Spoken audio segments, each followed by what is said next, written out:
यहाँ हम चर्चा करेंगे शिव पुराण रुद्र शतरुद्र संहिता का 29वां अध्याय। श्री कृष्ण दर्शन अवतार। भगवान शिव जो है श्री कृष्ण जी के दर्शन के लिए गए थे, उस समय की कथा इसमें वर्णन की गई है। इससे पहले का वीडियो आपने नहीं देखा है तो जाके अवश्य सुने, ऑडियो बुक टाइप का है। और चैनल को सब्सक्राइब करें, वीडियो को लाइक करें और शेयर करें। यहाँ पे हम सुन रहे हैं श्री कृष्ण के दर्शन अवतार की कथा। नंदीश्वर बोले, हे सनत कुमार जी, इक्ष्वाकु वंश में श्राद्ध देव की 9वीं पीढ़ी में राजा नभग का जन्म हुआ और उनके पुत्र नाभाग हुए। नाभाग के पुत्र रूप में अम्बरीश का जन्म हुआ। वे परम विष्णु भक्त थे। अम्बरीश के पितामह नभग को स्वयं भगवान शिव ने ज्ञान दिया था। एक समय की बात है, जब नभग गुरुकुल में शिक्षा ग्रहण करने गए हुए थे, उस समय उनके भाइयों ने राज्य का विभाजन कर लिया और नभग के भाग को भी हड़प कर अपने राज्य में मिला लिया। शिक्षा ग्रहण करने के पश्चात जब वे गुरुकुल से लौटे तो उन्होंने अपना भाग मांगा, परंतु उनके भाइयों ने कहा कि हमने तुम्हारा हिस्सा किया ही नहीं था। अब जो कुछ भी मांगना चाहते हो वह तुम पिताजी से मांगो। अपने भाइयों के स्वार्थी वचनों को सुनकर नभग को बहुत दुख हुआ। वे अपने पिता के पास गए और उन्होंने सब कुछ बताया। पिता ने उन्हें धैर्य बधाते हुए बोला, तुम्हारे भाइयों ने तुम्हारे साथ छल किया है। बेटा, तुम बुद्धिमान हो और अपनी जीविका का स्वयं प्रबंध कर सकते हो। इन दिनों ब्राह्मण अंगिरस एक बहुत बड़ा यज्ञ कर रहे हैं, परंतु छठे दिन उनके यज्ञ में अवश्य कोई भूल होगी, यज्ञ पूरा नहीं हो पाएगा। तुम महान विद्वान हो, वहाँ यज्ञ में जाकर तुम उन्हें उपदेश दो। विद्येश्वर संबंधी सूक्तों को पढ़कर उनका यज्ञ पूरा हो जाएगा और वे ब्राह्मण स्वर्ग को चले जाएंगे। स्वर्ग जाते समय वे ब्राह्मण अपना बचा हुआ सारा धन तुम्हें दान में देंगे, जिससे तुम्हें अपार धन की प्राप्ति होगी। अपने पिता की बताई बातों को मानकर वे तुरंत उस स्थान को चल दिए जहां वह उत्तम यज्ञ हो रहा था। वहां पहुंचकर नभग ने उन सूक्तों का स्पष्ट उच्चारण किया जहाँ वह उत्तम यज्ञ हो रहा था। वहां पहुंचकर नभग ने उन सूक्तों का स्पष्ट उच्चारण किया, जिससे अंगिरस ब्राह्मण का यज्ञ पूर्ण हो गया। वहां उपस्थित सभी ब्राह्मण अपना सारा धन नभग को सौंपकर स्वर्ग चले गए। जैसे ही नभग उस धन को लेकर वहां लेने लगे, वहां से जी कृष्ण दर्शन रूप में प्रकट होकर बोले, हे नभग, तुम ये धन नहीं ले सकते, क्योंकि यह धन मेरा है, इस पर मेरा अधिकार है। उत्तर देते हुए नभग बोले कि यह सारा धन ऋषि मुझे देकर गए हैं, इसलिए यह मेरा है। इस प्रकार उन दोनों में वाद विवाद आरंभ हो गया। तब श्री कृष्ण ने कहा कि हम दोनों आपके पिता मनु श्राद्ध देव के पास चलते हैं। वे जो निर्णय देंगे वह मुझे मान्य होगा। इस प्रकार नभग और श्री कृष्ण दर्शन मनु श्राद्ध देव के पास अपना विवाद सुलझाने के लिए पहुंचे। उनकी बातें सुनकर श्राद्ध देव ने अपने पुत्र नभग से कहा है, पुत्र, इस यज्ञ की सभी वस्तुएं देवाधिदेव भगवान शिव की हैं। यदि वे अपनी कृपा करें तो वह तुम पा सकते हो।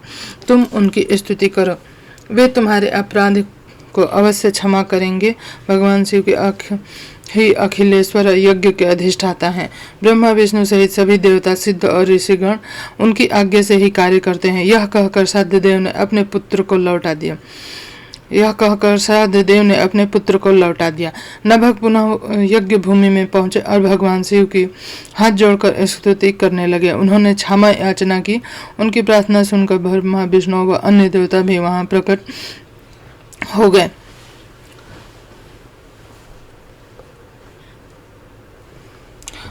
गए और वे शिव रूपी कृष्ण दर्शन की स्तुति करने लगे। तब प्रसन्न होकर वे बोले, हे पुत्र नभग, तुम्हारे पिता के वचन बिल्कुल सत्य हैं। मैं ही यज्ञ का अधिष्ठाता हूँ। तुम्हारी उत्तम स्तुति से प्रसन्न हुआ हूँ। मैं तुम्हें सनातन ब्रह्म ज्ञान देता हूँ। तुम महाज्ञानी हो, सब अभीष्ट वस्तुओं को ग्रहण करो। यह कहकर भगवान शिव अंतर ध्यान हो गए। सब देवता भी उनके गुणों का गान करते हुए अपने अपने धाम को चले गए। श्राद्ध देव भी नभग के साथ अपने घर चले। इस लोक में अनेक सुखों को भोग कर मृत्यु के उपरांत वे शिव लोकवासी हुए। इस प्रकार मैंने भगवान शिव के कृष्ण दर्शन नामक अवतार का वर्णन किया। इसे सुनकर अथवा पढ़ने से सभी प्रकार के लौकिक और परलौकिक मनोवांछित फलों की प्राप्ति होती है। तीसरा अध्याय, भगवान शिव का अवधूतेश्वर अवतार। नंदीश्वर बोले, हे ब्रह्मपुत्र, एक समय की बात है। देवगुरु बृहस्पति ने देवराज इंद्र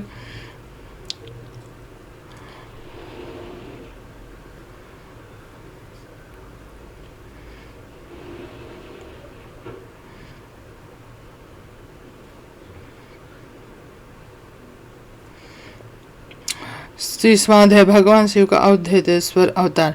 नंदीश्वर बोले, हे ब्रह्मपुत्र, एक समय की बात है, गुरुदेव बृहस्पति ने देवराज इंद्र और सब देवताओं को साथ लेकर त्रिलोकीनाथ देवाधिदेव भगवान शिव के दर्शन करने के लिए उनके धाम कैलाश पर्वत की ओर प्रस्थान किया। देवराज इंद्र की परीक्षा लेने के लिए महान लीलाधारी भगवान शिव ने भयंकर अवधूत का रूप धारण किया। अग्नि के तेज से प्रज्वलित विशाल काव्य पुरुष बीच रास्ते में ही विराजमान हो गए। बृहस्पति जी के साथ इंद्र व अन्य देवता अद्भुत विशाल का आकार वाले पुरुष को अपने मार्ग में बैठा देखकर आश्चर्यचकित हो गए। इंद्रदेव क्रोधित उठे, वे भी भगवान शिव को नहीं पहचान सके। वे पूछने लगे, तुम कौन हो? तुम्हारा क्या नाम है? तुम यहाँ कहाँ से आए हो? मुझे जल्दी से बताओ। भगवान शिव ने क्या अपने स्थान पर ही विराजमान है या फिर कहीं और गए हुए हैं? मैं गुरुदेव व अन्य देवताओं के साथ कल्याणकारी परमेश्वर के दर्शन के लिए आया हूँ। उनकी ऐसी बातों और प्रश्नों को सुनकर भी अवधूत रूप धारण किए शिव जी ने कोई उत्तर नहीं दिया। देवराज ने दोबारा पूछा। शिव जी फिर भी चुप रहे। देवराज इंद्र के बार बार पूछने पर भी महायोगी शिव जी कुछ नहीं बोले। तब देवराज अपने आश्चर्य के घमंड के कारण क्रोधित हो उठे, जोर से चिल्लाते हुए बोले, ओ मूर्ख, मेरे बार बार पूछने पर भी तू कोई उत्तर नहीं देता। अब मैं तुझे तेरी करनी का फल ले देता हूँ। तुझ पर अपने वज्र का प्रहार करता हूँ। देखता हूँ तुझे मुझसे आज कौन बचाता है। यह कहकर देवराज इंद्र ने अपने हाथ में वज्र उठा लिया। शिव जी पर प्रहार करने लगे, लेकिन भगवान शिव ने इंद्र को वहीं जोड़ कर दिया। उनके हाथ अपने स्थान से हिल न सका। वह तो इंद्र क्रोध में अपना आपा खो बैठा। यह दृश्य देखकर देवगुरु बृहस्पति भगवान शिव को तुरंत पहचान गए। उन्होंने जान लिया कि देवराज को इस प्रकार उनके स्थान पर जड़ करने वाले स्वयं देवाधिदेव महादेव जी हैं। वे हाथ जोड़कर भगवान शिव की स्तुति करने लगे। फिर उन्होंने शिव जी से देवराज इंद्र के अपराध को क्षमा करने की प्रार्थना की। बृहस्पति जी बोले, भगवान, आपने नेत्र से निकली हुई ज्वाला से इंद्र की रक्षा करो, उसे जीवन दान दो। तब भगवान शिव बोले, हे क्रोध में निकली इस ज्वाला को मैं वापस नहीं ले सकता। शिव जी के इन वचनों को सुनकर बृहस्पति जी बोले, आप इस ज्वाला को कहीं और स्थापित करिए। यह सुनकर शिव जी मुस्कुराए बोले, हे देवगुरु, इंद्र की जीवन रक्षा करने के कारण आप इस जगत में जीव नाम से प्रसिद्ध होंगे। यह कहकर उन्होंने अपने नेत्र से निकली ज्वाला को हाथ में लेकर समुद्र में फेंक दिया। समुद्र में गिरते ही वह ज्वाला एक बालक के रूप में प्रकट हो गए। वह बालक सिंधु पुत्र जलंधर के नाम से विख्यात हुआ। भगवान शिव ने ही देवताओं के आग्रह पर उसका वध किया था। अद्भुत रूप में ऐसी लीला करके शिव जी वहां से अंतर्ध्यान हो गए। देवराज इंद्र, बृहस्पति जी अन्य देवताओं के साथ प्रसन्नता पूर्वक घर लौट आए। 21वां अध्याय, भिक्षुवर्य शिव अवतार। नंदीश्वर बोले, हे मुनि श्रेष्ठ, विदर्भ नाम के एक नगर में सत्यरथ नामक राजा का राज्य था। वह भगवान शिव का परम भक्त था। एक बार उसके नगर पर उसके शत्रुओं ने आक्रमण किया।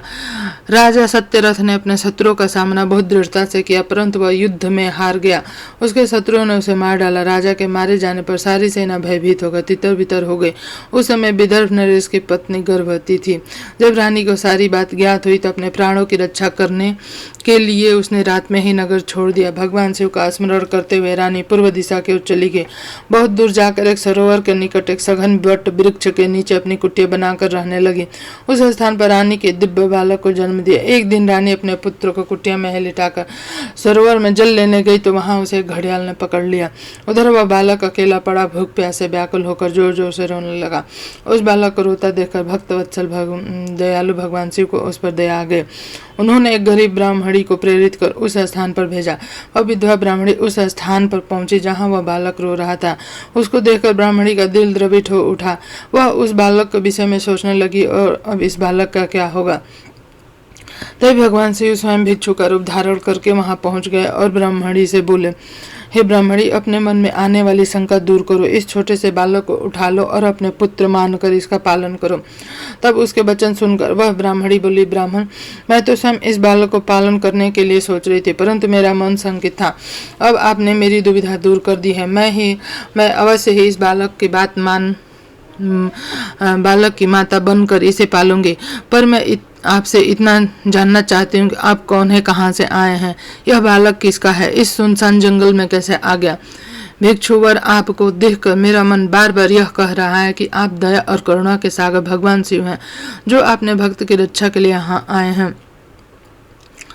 तब उनके तभी भगवान शिव स्वयं भिक्षुक का रूप धारण कर वहां पहुंच गए। ब्राह्मणी से बोले, हे ब्राह्मणी, मेरे मन में आने वाली शंका दूर करो। इस छोटे से बालक को उठा लो और इसे अपना पुत्र मानकर इसका पालन करो। तब उसके वचन सुनकर वह ब्राह्मणी बोली, ब्राह्मण, मैं तो स्वयं इस बालक को पालन करने में ही सोच रही थी, परंतु मेरा संकित था, अब मेरी दुविधा दूर कर दी। मैं अवश्य ही इस बालक का माता बनकर इसे पालूंगी। पर मैं आपसे इतना जानना चाहती हूँ, आप कौन है, कहाँ से आए हैं, यह बालक किसका है, यह सुनसान जंगल में कैसे आ गया। भिक्षुवर, आपको देखकर मेरा मन बार बार यह कह रहा है कि आप दया और करुणा के सागर भगवान शिव हैं, जो अपने भक्त की रक्षा के लिए यहाँ आए हैं। मैं भी आपकी माया से मार्ग में भटक कर यहाँ आ गई। मैं जानती हूँ आपकी कृपा से इसका अवश्य ही कल्याण होगा। उस गरीब ब्राह्मणी की बातें सुनकर भिक्षु रूप धारण किए भगवान शिव बोले, हे ब्राह्मणी, यह बालक विदर्भ नगर के नरेश है, सत्यरथ का पुत्र है, जिससे उसके शत्रुओं ने युद्ध में हराकर मौत के घाट उतार दिया। सत्यरथ की पत्नी गर्भवती नगर से भागकर यहाँ आ गई और इस बालक को जन्म देने के पश्चात वह सरोवर में जल पीने गई, तो वहीं उसे घड़ियाल ने अपना आहार बना लिया। शिव जी के वचन को सुनकर ब्राह्मणी फिर से प्रश्न करती हुई बोली, भगवान, किस कारण से यह बालक अनाथ और बुद्धिहीन हो गया है? बालक के पिता सत्यरथ को शत्रुओं ने क्यों मार दिया और किस लिए शिशु की माता को घड़ियाल ने खा लिया?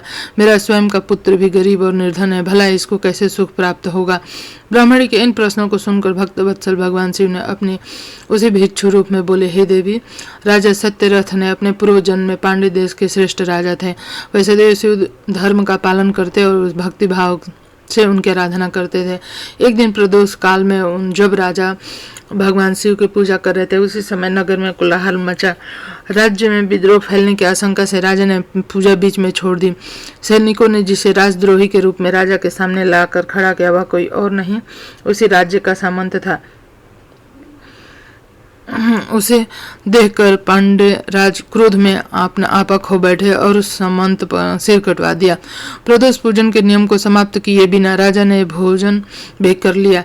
इसी तरह राजकुमार ने भी प्रदोष पूजन किए बिना भोजन कर लिया और सो गया।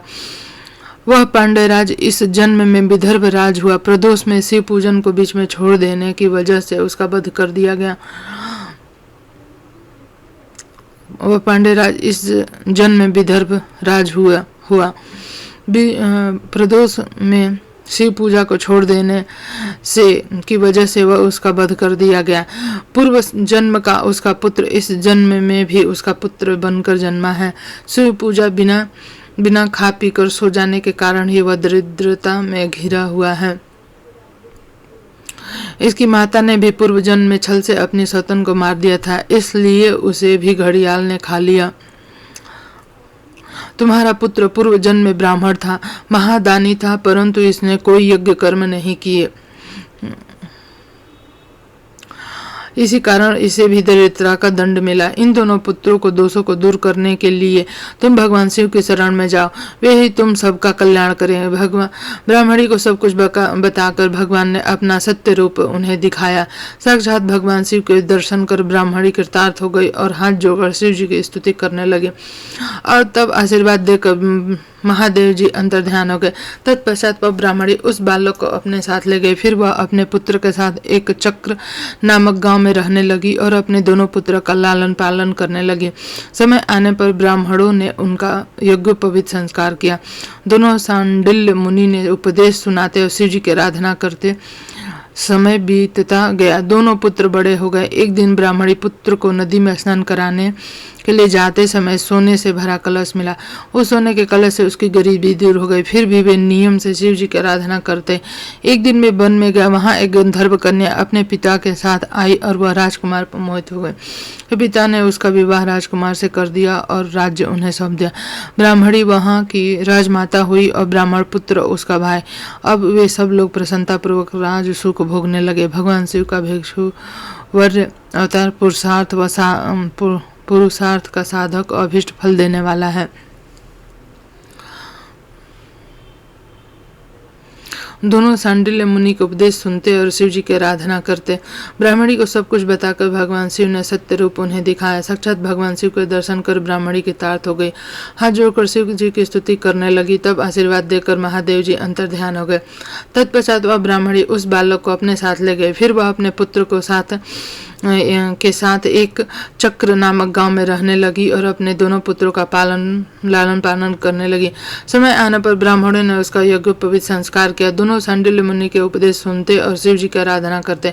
समय बीतता गया, दोनों पुत्र बड़े हो गए। एक दिन ब्राह्मणी पुत्र को नदी में स्नान कराने ले जाते समय सोने से भरा कलश मिला। उस सोने के कलश से उनकी गरीबी दूर हो गई। फिर वे नियम से शिव जी का आराधना करते। एक दिन वे वन में गए। वहां एक गंधर्व कन्या अपने पिता के साथ आई और वह राजकुमार पर मोहित हो गए। उनके पिता ने उनका विवाह राजकुमार से कर दिया और उन्हें अपना राज्य सौंप दिया। ब्राह्मणी वहां की राजमाता हुई और ब्राह्मण पुत्र उसका भाई। अब वे सब लोग प्रसन्नतापूर्वक राज सुख भोगने लगे। भगवान शिव का भिक्षुवर अवतार पुरुषार्थ का साधक और अभीष्ट फल देने वाला है। तो यह वीडियो आपको कैसा लगा कमेंट करके अवश्य बताएं। चैनल को सब्सक्राइब करें, वीडियो को लाइक करें और शेयर करें। धन्यवाद।